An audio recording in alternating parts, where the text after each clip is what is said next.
we're going to start with some new stuff. Here's kind of the plan for the rest of the week. Today we'll start looking at something different in a way that I think you're going to appreciate. And then I want to be in the lab one day. So either tomorrow or Friday, and I'll decide this based on just what I'll think about it tonight a little bit and see what seems to make most sense. We're going to be in the lab one day though, and so that's going to give you an opportunity to work on some work if you want to. Although I'm going to do some of the work that we're going to do in this chapter 5.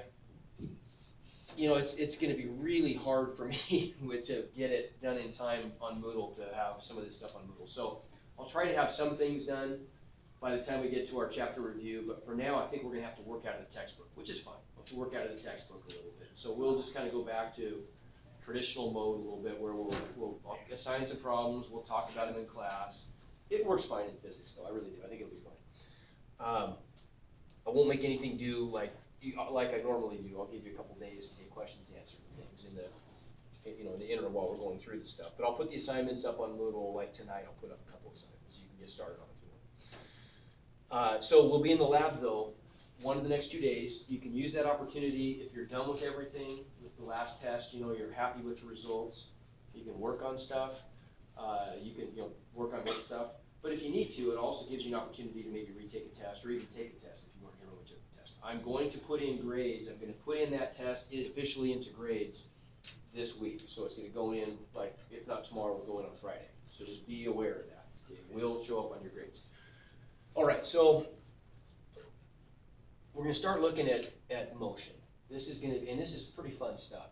And what's really nice about this, and this doesn't, it's by no means a disadvantage if you're not in calculus, but if you are in calculus, this goes exactly with what we're talking about now. So this is going to give you some really good physical insight into the stuff we're doing with derivatives and the functions that we're going to, the processes we're going to talk about in calculus for the next quite a while are really well illustrated by the physics we're going to talk about. Okay. So what we want to be able to do here's kind of our goal. We want to be able to, by the end of the next few times that we meet in here and talk, we want to be able to interpret motion graphs. And there's 3 kinds of motion graphs that we're really going to look at. We're going to look at position time graphs, at velocity time graphs, and even acceleration time graphs. And that's not going to mean a lot to you right now, but it will here very shortly. We're going to look at position time graphs today and maybe get a glimpse of a velocity time graph. But we're going to start with position time graphs. So we want to be able to interpret those and tell a story based on the graph. Okay, we also want to be able to do the reverse of that. We want to be able to take a story and represent it with a motion graph. Okay? And then eventually we even want to be able to get quantitative with this. And given a motion graph, we want to be able to maybe even come up with specific equations that represent the motion. Okay? That's a few steps down the line though, but we'll get there. Okay, so what's that look like? Well, first of all, let's review what the parts of a graph are, right? We all know that we've got an x-axis is the horizontal axis, a y-axis is the vertical axis. And for physics, this is a little different than maybe what we dealt with in math. With physics, we have to be careful about not just slapping up an x and y axis and using numbers, but we actually are talking about quantities here, right? So we need to appropriately label axes with units, okay? And we need to know what the quantities are, okay?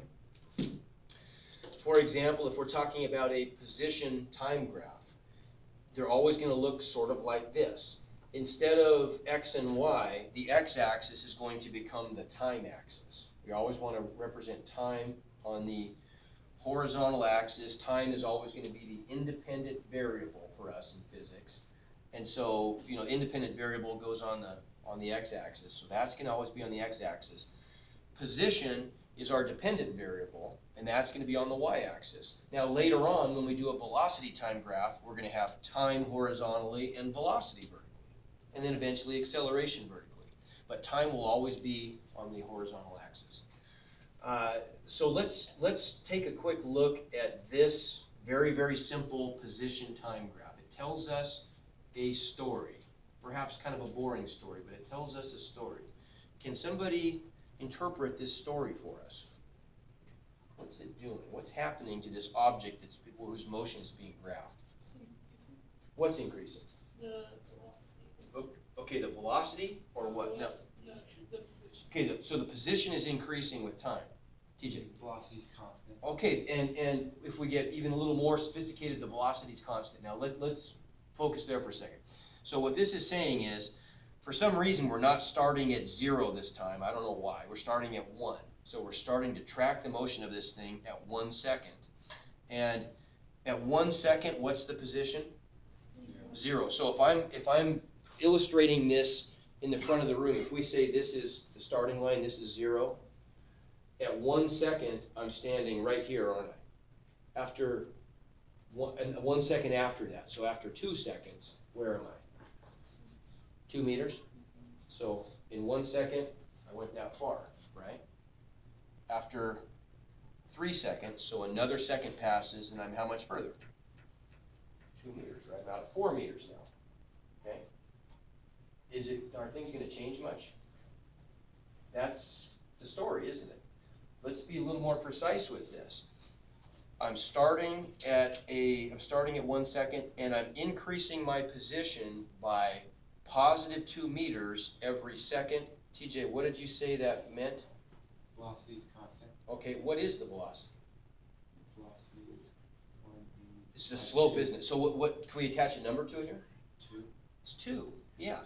Good, it's 2 meters per second, isn't it? Now, the units are important because that gives us a little insight into, are we measuring this in terms of centimeters per year, or are we measuring this in terms of meters per second, or, it could be, velocity could be very different depending on what the units are, right?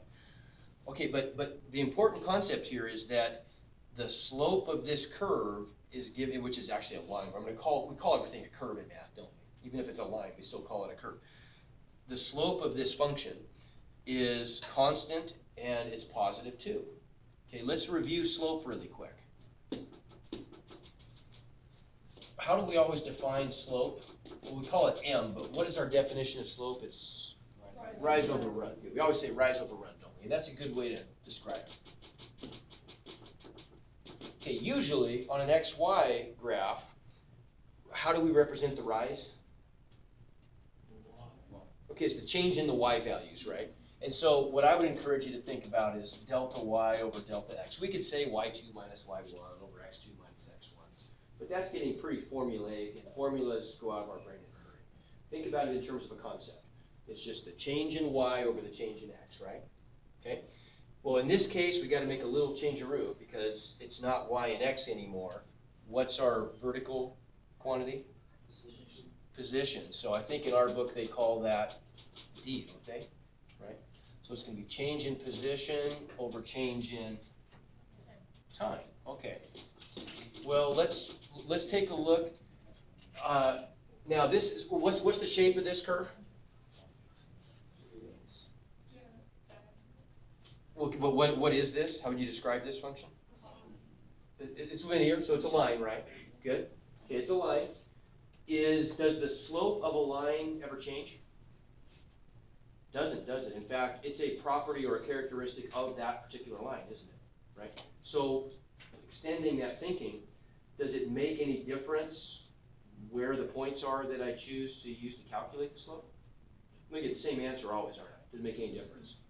So we can arbitrarily pick any 2 points. Let's just pick that one and that one, how about? Okay? And I want to calculate a slope. Well, to calculate a slope, I'm just going to do a slope triangle. Rise over run, right? So we're going to rise, it looks like, by how much? 2, 4, 6? 6 what? Meters. And I'm going to run by, looks like, 1, 2, 3 seconds. Okay, so what's my slope then? Positive 6 meters over 2 seconds. Well, what do the numbers work out to be? 3, and then what are the units? Meters per second. Okay, now that's, look what we did. Did I do something wrong? It's 3 seconds. Oh, whoops. Yeah.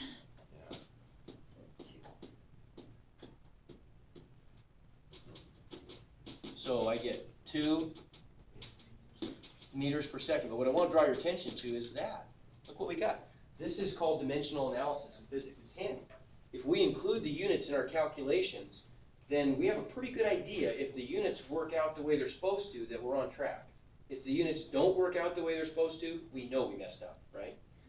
This makes sense though, doesn't it? We know that the slope should represent the velocity of the object, and we got back units of velocity, so it makes sense, doesn't it? Okay, good. Questions? Okay, so let's try, I can't remember if I want to go to the next slide or not. I don't think I do. Well, okay, we can look at this slide. So uniform motion is defined as equal displacements occurring during successive equal time periods. That's pretty wordy, right? We just know that we're changing position at the same rate as we change time, which is the last example, wasn't it? Right? The position was changing by the same amount every second. So that's uniform motion. Okay? Sometimes we call that constant velocity. Straight lines on a position time graph mean uniform motion, aka constant velocity, right? Okay, so here's where I think I don't want to go any further with this one. No, I don't. I want to get out of there. I don't like it. I'm going to do this my own way. So here's what I want. Let's tell some stories. So I want you to interpret this story for me, please.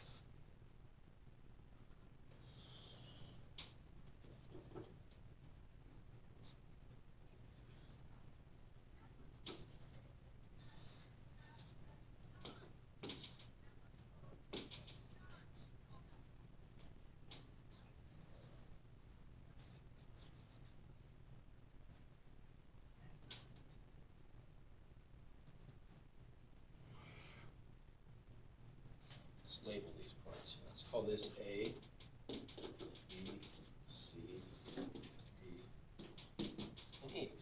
It's a position time graph.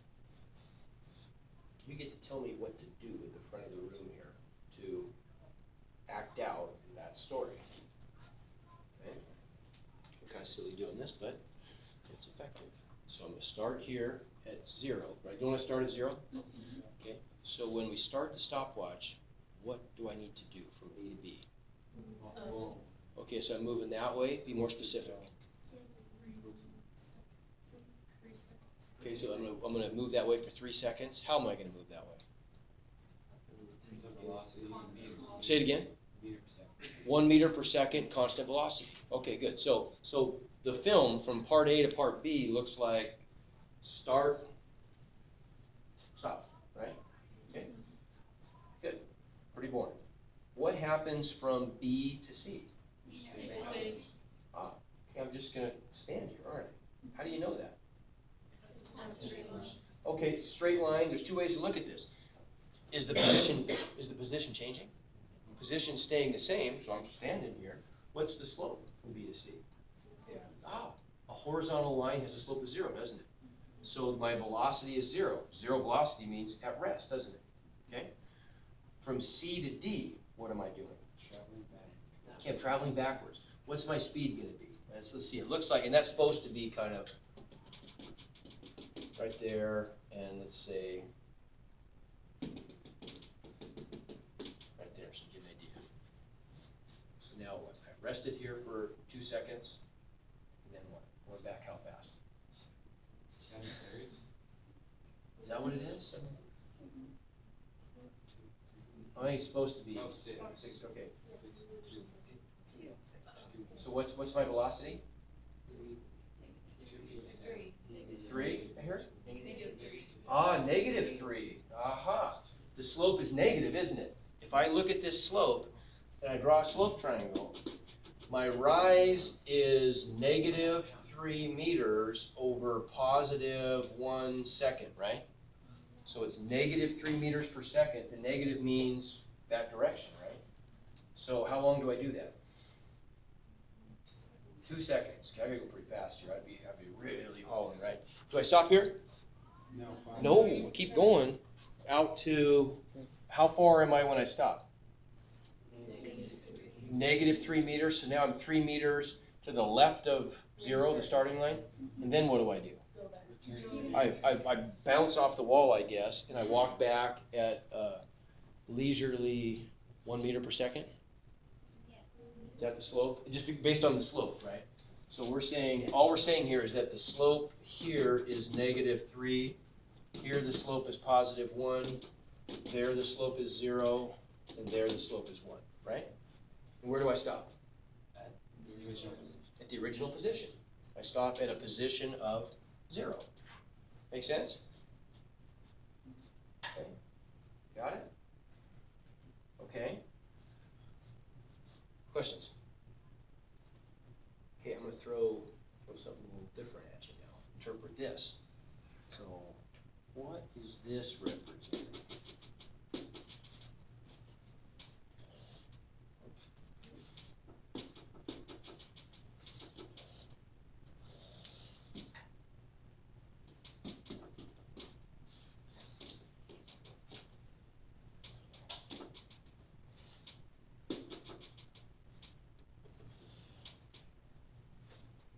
Think about that for a second.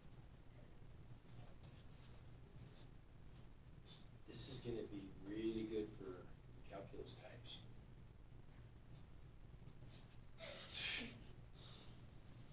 Yes? Velocity is going to be a function of x, so it'll be a line, and then your acceleration will be constant. Okay, so, well, that's good. Yeah, that's really detailed.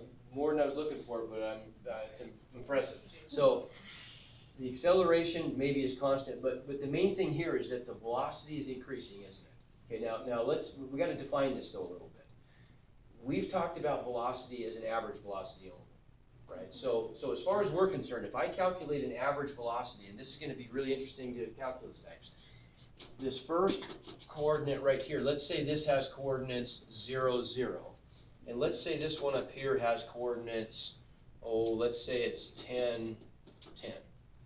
Okay? So the average velocity is defined as what? Remind me. Average velocity. So V bar is defined as what? Remember, that's how we said average. How do we calculate average velocity? Displacement over time, right? So that's going to be change in position over change in time. Well, what's my change in position? 10 meters, right? And my change in time? What, 10 seconds it looks like? Okay. So what's my average velocity? 1 meter per second. Good, okay. But am I traveling at a constant velocity? No, I'm not, am I? I'm picking up speed, aren't I? Now here's how we can interpret that. The average velocity is really just the slope of that line, isn't it? Right? Does that make sense? It's just the rise over the run connecting those 2 points. So in calculus, we talked about that as the slope of the secant line, right? We don't have to use those fancy words, but that's how we talked about it in that class. If I want to instead pay attention to my instantaneous velocity, how fast I'm going at any particular moment in time during this journey, how am I going to represent that, do you think? Okay, Nicole, would you agree I'm going faster here than I am there? How come? What about the, okay, the slope of the curve, and let's represent that with the slope of a tangent line to the curve, right? So if I look at this point right here, a tangent to the curve, which represents the slope of the curve, is pretty steep, isn't it? But back here, the tangent line is not so steep, right? So the instantaneous velocity here, because the slope is small, is pretty low. The instantaneous velocity here, because the slope is steep, is pretty high, right? Make sense? There's really only probably one instant during this trip, this kind of think about this, don't say it out loud, where I'm actually traveling with an instantaneous velocity of 1 meter per second. Anybody care to point out that spot, roughly? What do you think? TJ, where's it gonna be? Like roughly in the middle of like your half of the graph. Okay, and why do you say that? Because it's just kind of in the middle, so it's the be the middle point, because the ones below it are gonna be lower and the ones above it are gonna be. Okay, true. Can you tell me another justification for where it might be? Why it might be there? It looks like a three-finger. Okay, because the slope of the tangent line at that point, how is it related to the slope of the secant line? Parallel. Does that make sense? So when the slope of the tangent happens to have a slope of 1, that's going to be the one instant where it actually is going 1 meter per second. But before that, it's going slower, and after that, it's going faster. Make sense? Okay, good. All right, so that's acceleration then, isn't it? Accelerated motion, right? Okay, an increasing velocity. How about this one?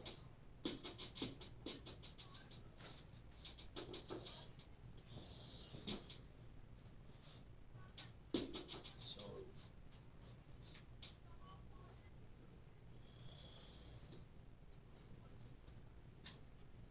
okay, what's that story? Once again, this is time in seconds, and this is displacement or position in meters.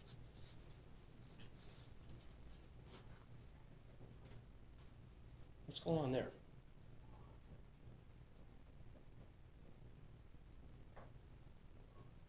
What do you think? Like your object is starting a distance from 0 and then it's increasingly speeding towards 0. Okay, so it's starting with some positive position. So I'm starting out here. When I start the story, how fast am I going? 0, right? Because look at the slope of the tangent line. Right up here, the tangent line has a slope of 0. Okay? What's happening to the tangent line though as it slides along the curve? Decreases. Okay, it's getting increasingly negative, isn't it? Getting bigger and negative. So a little more negative, a little more negative. Pretty negative, right? Well, that's a bad one. You get the idea, right? So aren't I just starting at rest and I'm accelerating in the negative direction? Okay? Is that how we describe that? Okay, is that deceleration? Okay, deceleration is a terrible word in physics. It's a 4-letter word in physics. We like to avoid that. Sometimes, and this is a big problem, people sometimes come out of high school physics and they want to say acceleration is, or deceleration is negative acceleration, but it's not the case, right? We already talked about this. It's not. What is deceleration really? If you must use the word, what does it really mean? Not exactly. Okay, there's a real simple way to describe it. Deceleration is slowing down. That's really all it is. But it's a word that's very confusing, and I would recommend avoiding it like the plague. We looked at some examples earlier in the year, remember. If I'm, okay, real quick, just rehearse. If I'm starting at 0 and I pick up speed in this direction, what is that? Positive acceleration, isn't it? Because the invisible hand is pushing me in the positive direction, right? What if I'm starting at rest here and I'm picking up speed in the negative direction? Negative acceleration, but not deceleration, right? Because I'm actually getting faster, not slower, right? What if I am going pretty fast and I slow down in the positive direction? Okay, that is deceleration, if you want to say it. Is it positive or negative acceleration? Negative acceleration. It is negative this time, isn't it? Because the invisible hand pushes me in the negative direction. How about this one, though? Let's say I'm going pretty fast in the negative direction and I slow down to 0. Positive acceleration, but also deceleration, right? Because I'm slowing down. You see, it's confusing. So don't use that word if you can avoid it. It just is confusing. Okay, make sense though? Yeah. Okay, how about this one then?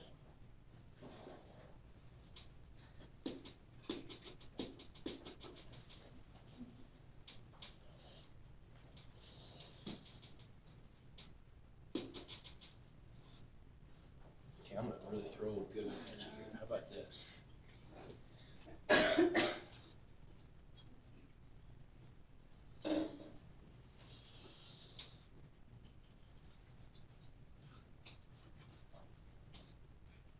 What's going on with that? It's a tricky one. Let's label some points here. How about? Let's call this A. And this is, by the way, we're just looking at the same thing. position versus time. So let's call that A. Let's maybe call that B. Let's call that C. Let's call that D. Tell me something about the start, about point A. Something about point A. What do you think? Deshaun, tell me something about point A. Negative. Okay, something's negative there, though. You're right. You're onto something.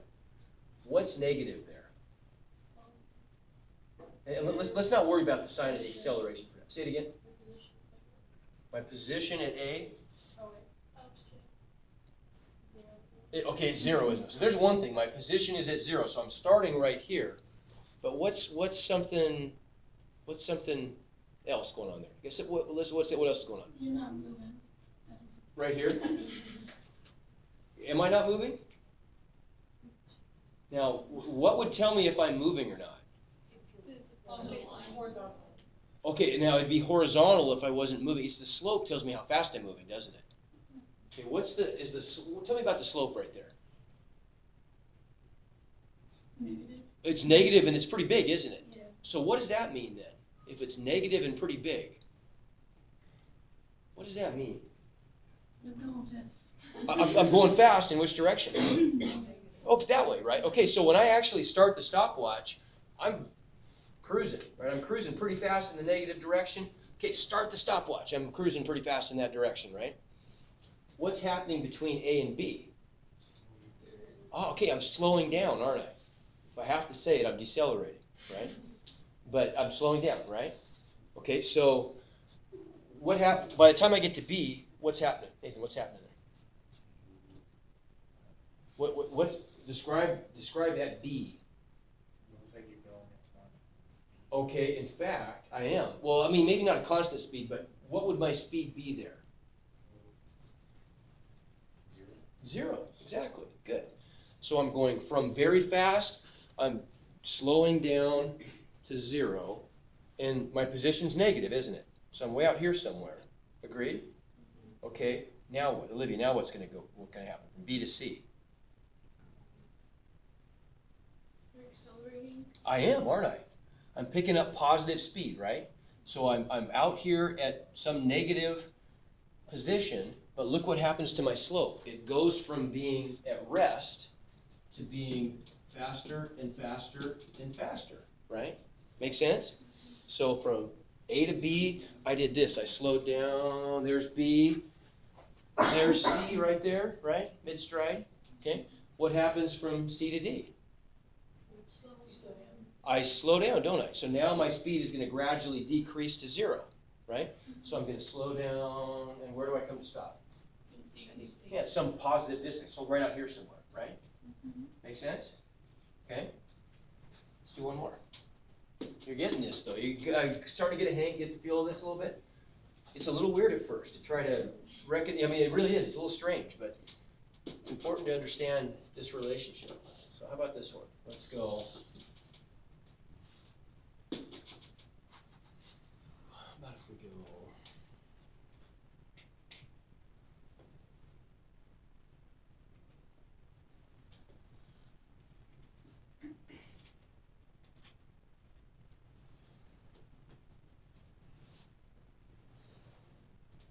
Okay, that one would hurt. What am I going to do? Let's label some points.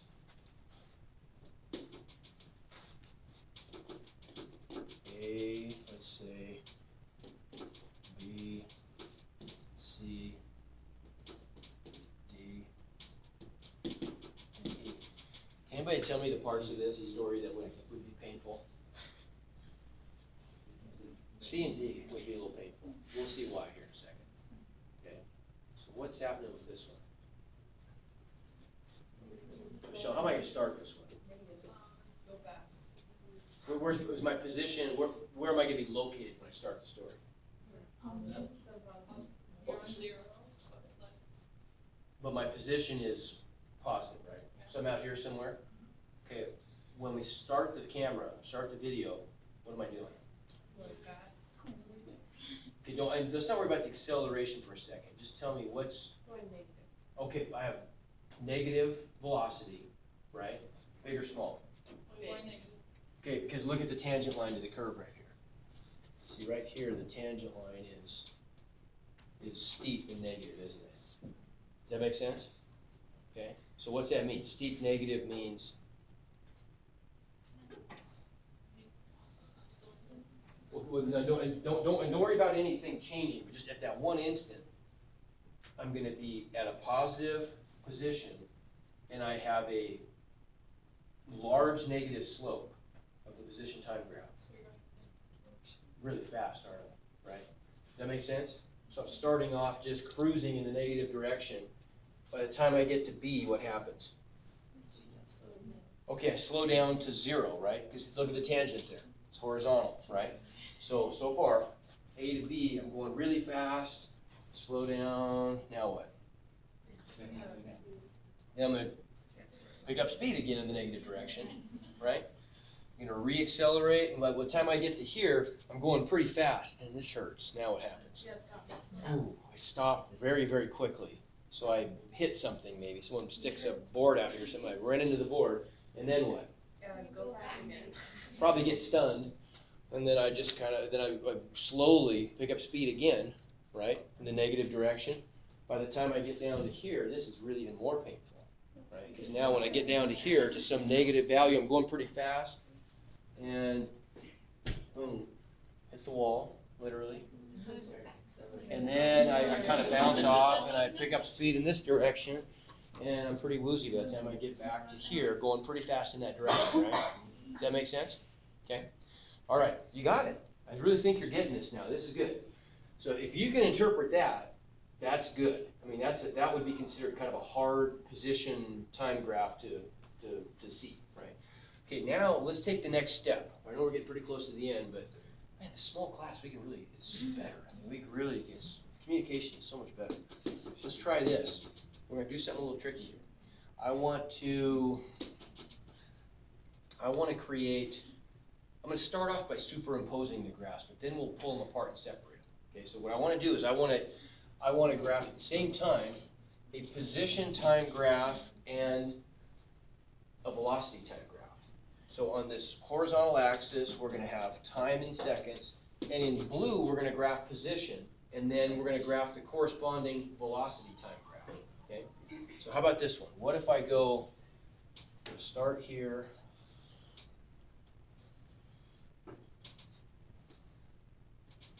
okay. Now think about that position time graph for a second. Okay. So blue is position. Red is going to be velocity in meters per second. Okay? So let's label some points. This is A, B, C, D. From A to B, what is the velocity time graph going to look like?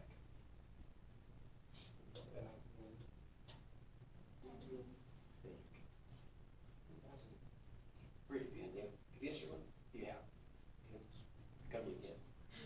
What's the velocity from A to B going to be like? Like slope, right? Okay. Okay, positive or negative?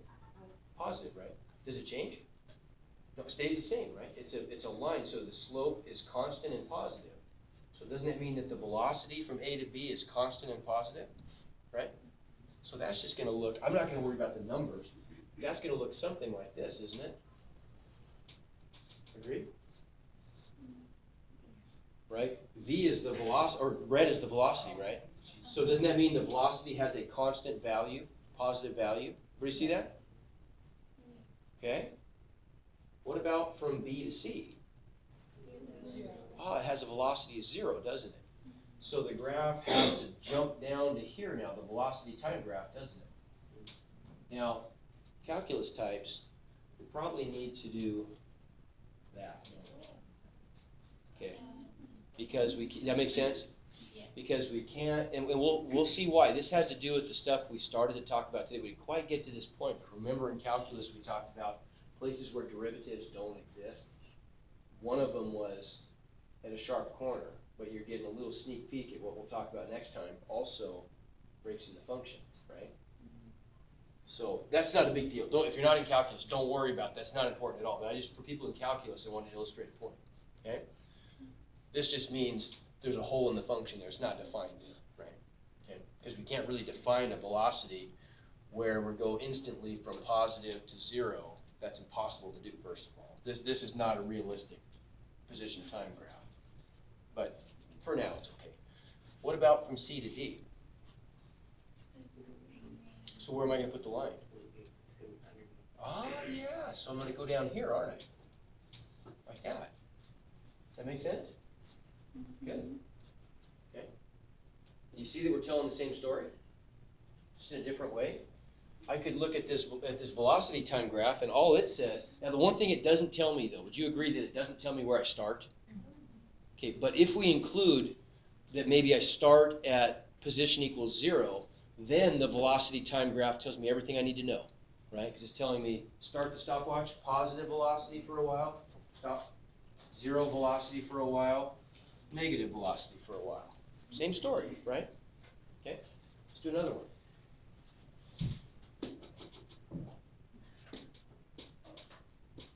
Oops. Okay, how about this guy? So let's go.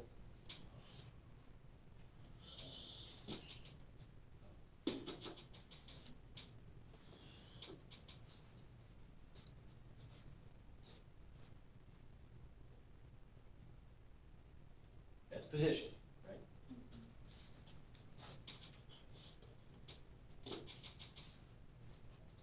What do you think? Velocity would be on line. Okay, yeah. How come? Think about this. The velocity is starting off as 0 because that's the tangent, right?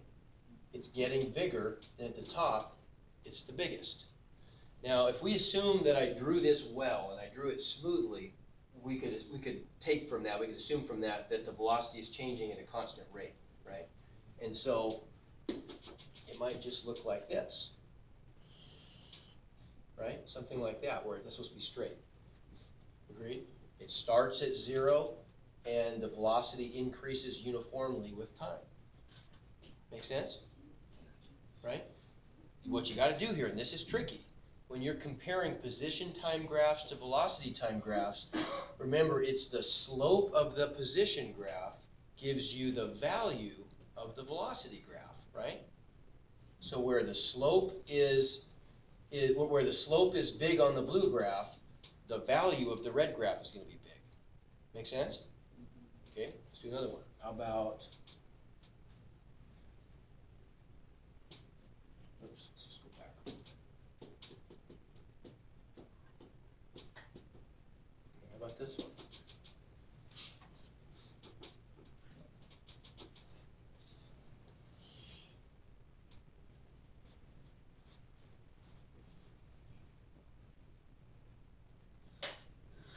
That's a tricky one. Very tricky. Kind of. Alexis, do you have any idea about that one? What do you think? Think tangents now. Describe the tangent to the graph right there. Okay, pretty big and negative, right? How about right here? Less steep. Smaller but still negative. 0. 0. Bigger and negative, but small. Bigger in positive, right? Positive, yeah. And then still bigger in positive. Yeah. Okay, so let me ask you this. Is there one point for sure that you know where the velocity time graph, even though we don't attach any numbers to this, is there one place where you know the velocity time graph passes through? Ah, okay, good. Everybody see that? So we know that right here, the velocity time graph has to have a value of 0, doesn't it? Because that's where the slope is 0 of the blue graph. Agreed? It's going to go from being pretty big and negative over here to pretty big and positive over here, right? Does that make sense? How about that? Calculus people, does that look familiar? this could have been, well, the one we dealt with was just x squared, so maybe this is something like, if we looked at this in calculus, that would have been something like f of x equals maybe 4, or no, x squared minus 4, maybe. Okay. In calculus, we would have said something like this. What would we have got for an answer, do you think? 2x. Yeah, right? That's a line, with a slope of 2.